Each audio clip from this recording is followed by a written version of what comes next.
जहाजा यहाँ नहीं रखा, बदल बदल करके गाड़ी बदल बदल करके। आप अपनी गाड़ी लाए नहीं हो, फिर भी मेरे साथ अटूट संपर्क है कई वर्षों से, और परमात्मा की असीम अनुकंपा है कि इन्होंने वैदिक सिद्धांत को बहुत नजदीक से जाना, समझा और परखा है। केवल उन्होंने जाना, समझा और परखा ही नहीं, अपितु अपने जीवन में उन्होंने उतारा है, आचरण में लाया है। और आज अभी का मंच हमारा, ये जो प्रवचन का क्रम चल रहा है, इसका नाम रखा गया है संस्कार। प्रधान जी को क्या परेशानी है?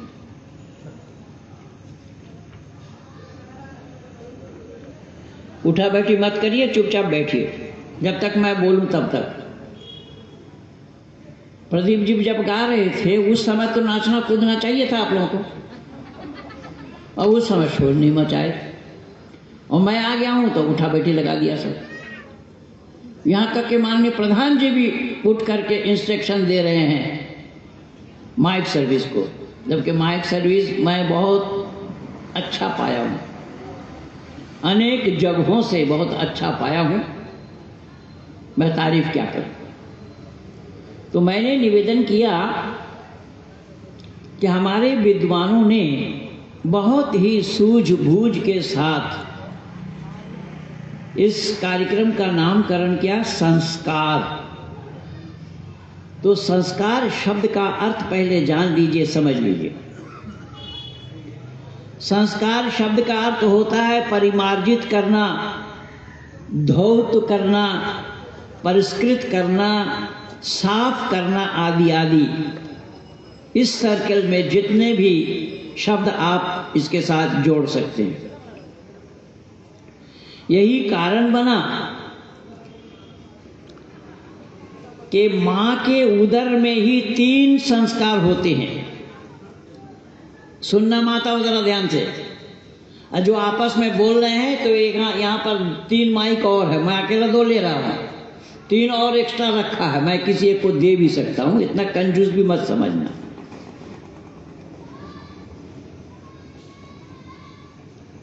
मां के उदर में 3 संस्कार होते हैं। संतान बनाना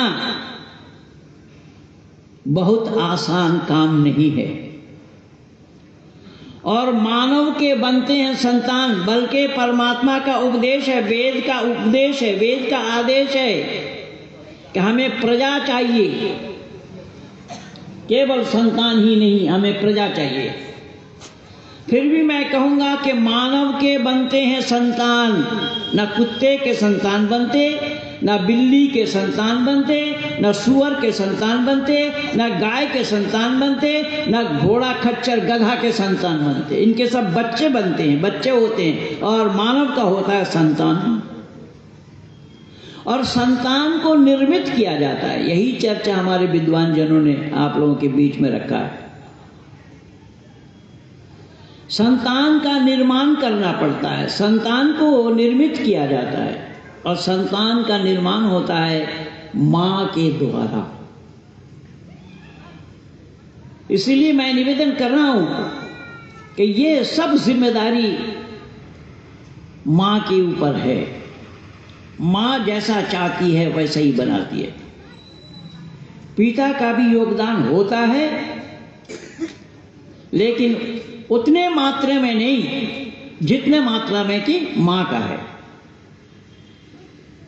मैं दुनिया भर में घूमता रहता हूं, एक परिवार में देखा पिता पुत्र का झगड़ा, वैसे कुल्टी को छोड़कर के, तो बंगाल है, बंगाल में तो सब लोग रहते हैं, तो पिता पुत्र का झगड़ा देखा। पिता पुत्र को डांट रहे हैं और कह रहे हैं, अरे मैंने तुझे लिखाया पढ़ाया, तेरे नौकरी के लिए मैंने कहाँ कहाँ सिफारिश किया, और कहां कहां रिश्वत दी, तेरी नौकरी लगी, तू बड़ा हो गया, जवान हो गया, पर तू बात नहीं मानता है। मेरा जन्म देना तो वृथा हो गया। कौन बोला भाइयों? अरे जरा जोर से बोलिए ना, मैं तो कलकत्ता से आया हूं ना, यहां से थोड़ा दूर है।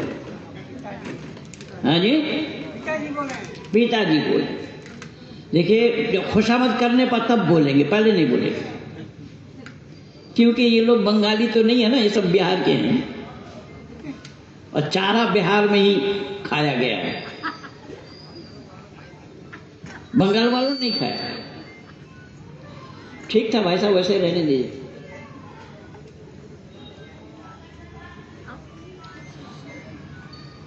पिता ने कहा कि मेरा जन्म देना वृथा हो गया। किससे कहा? पुत्र से। पुत्र ने तपाक से कह दिया, मैंने कोई दरखास्त दी थी आपको? मैंने कोई एप्लीकेशन दिया था कि मुझे जन्म दो? इससे ये समझ लीजिए कि आज का वातावरण कितना बिगड़ चुका है। ना बच्चे माता पिता का सम्मान करते हैं, और हमारी संस्कृति में हमारे ऋषि मुनियों ने हमें क्या बताया कि अभिवादनशीलस्य नृत्यम विद्धोपसे विना चत्तरितस्य वर्धन्ते आयुर्विद्या यशो बलम। मानव मात्र को चाहिए 4 चीज। कौन कौन सी? आयु, कोई जल्दी मरना नहीं चाहता, लंबी आयु पाना चाहता हर कोई।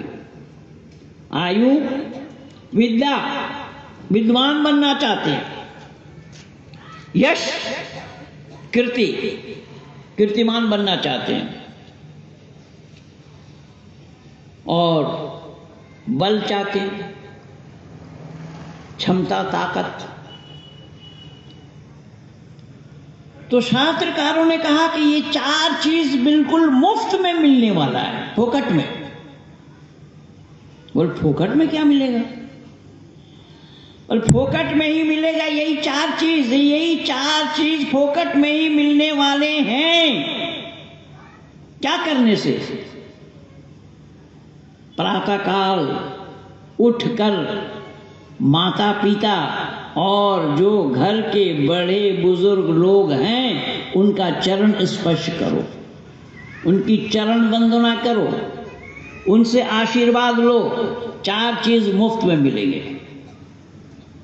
लेकिन आज की शिक्षा नीति में वो चीज नहीं है। आज की शिक्षा नीति में वो खूबी नहीं है। इसलिए माननीय योगेश जी बतला भी रहे थे शिक्षा प्रणाली पर। तो मैं एक छोटी सी बात आप लोग के सामने रख रहा हूं, जिससे आप लोग जान जाएंगे कि वाकई में योगेश जी जो कह रहे थे, शिक्षा नीति को कोस रहे थे, वो कहां तक सही है। उदाहरण के रूप में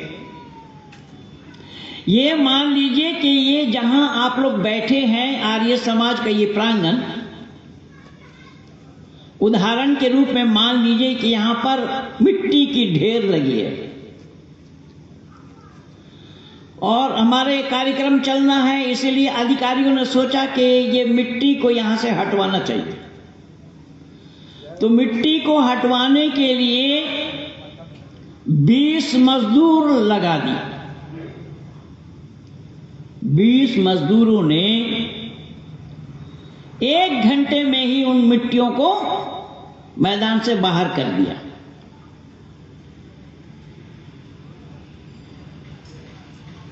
अब 20 मजदूरों ने 1 घंटे में मिट्टी को मैदान से बाहर कर दिया।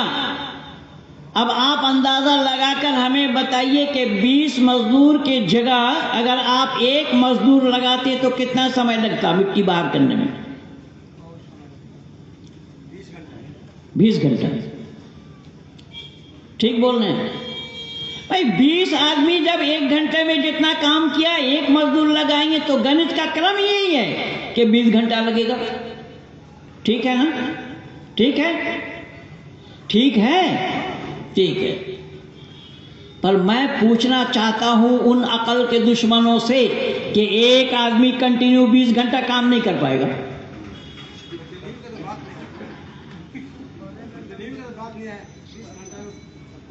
हैं?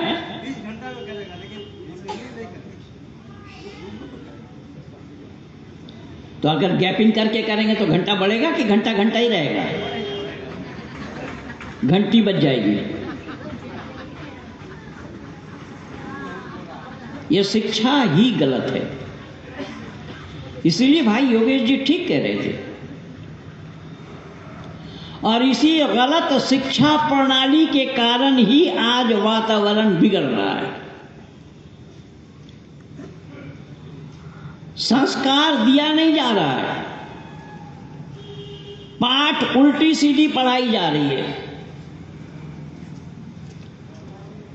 तो उल्टी सीधी पाठ पढ़ाने से, यानी उल्टी सीधी क्या है, पर उल्टी है तो उल्टी पाठ और सीधी है तो सीधी, पर सीधी नहीं है, वहां उल्टी ही उल्टी है। और आप लोगों को ये पता होना चाहिए कि हमारे भारत का जो शिक्षा नीति है ना, वो उल्टे लोगों के हाथ में है,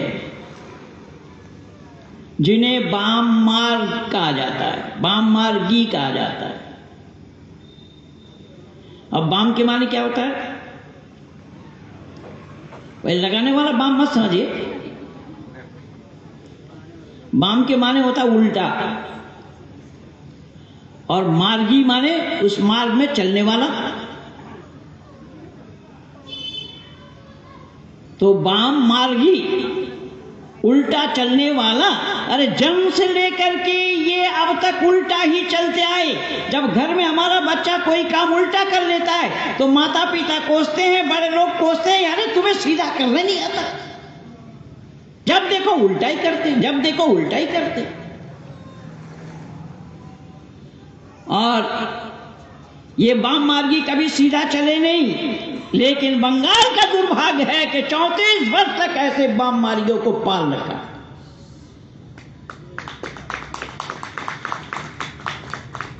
उल्टा चलवाने के लिए।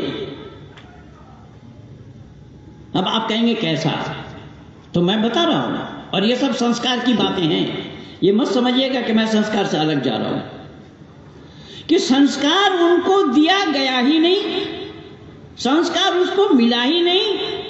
तो संस्कार ना मिलने पर वो सीधी बात क्यों करेंगे, सीधा क्यों चलेंगे? सीधा चलने के लिए, सीधा बोलने के लिए तो संस्कार चाहिए। और जो संस्कार मैं पहले ही रख दिया अभिवादनशील से, उन्हें वो बात बताई गई नहीं, उन्हें वो बात नहीं बताई गई। इसीलिए ये वाम मार्गी उल्टा चलने वालों ने नेताजी सुभाष चंद्र बोस जैसे भारत मां के सपूत को कुत्ता का जैसा कार्टून बनाया, गले में जंजीर डालकर घसीटते हुए अखबारों में दिखाया नेताजी सुभाष चंद्र बोस को। ये कितने बड़े जालिम हैं, कितने बड़े मानवता विरोधी हैं, इससे अंदाजा लगा लीजिए। नेताजी सुभाष चंद्र बोस को तूजो का गुप्तचर कहा। तूजो वो जापान का पराई था, उसका गुप्तचर कहा। नेताजी सुभाष चंद्र बोस जो भारतवासियों से ये कह रहे थे आप हमें खून दो, अरे भाई बोलो तो सही, फिर मैं बिहारी फिहारी करने लगूंगा, फिर चिढ़ जाओगे आप लोग। पर आप लोग आप बिहारी कहाँ हैं? आप बंगाली हैं। जन्म यहीं पर, कर्म यहीं पर, सारा काम यहीं पर हो रहा है। लेकिन यही मैं बंगाल के लिए ही तो कह रहा हूं कि अगर ये लोग संस्कारित होते जो 34 वर्ष तक आप पर राज कर सकते थे। नेताजी सुभाष चंद्र बोस भारतवासियों से कह रहे थे, भारतवासियों आप लोग हमें खून दीजिए, मैं आप लोगों को आजादी दिलाऊंगा। लेकिन आज तक भारतवासियों को यह पता ही नहीं लग पाया कि आखिर नेताजी सुभाष चंद्र बोस गए तो कहाँ गए।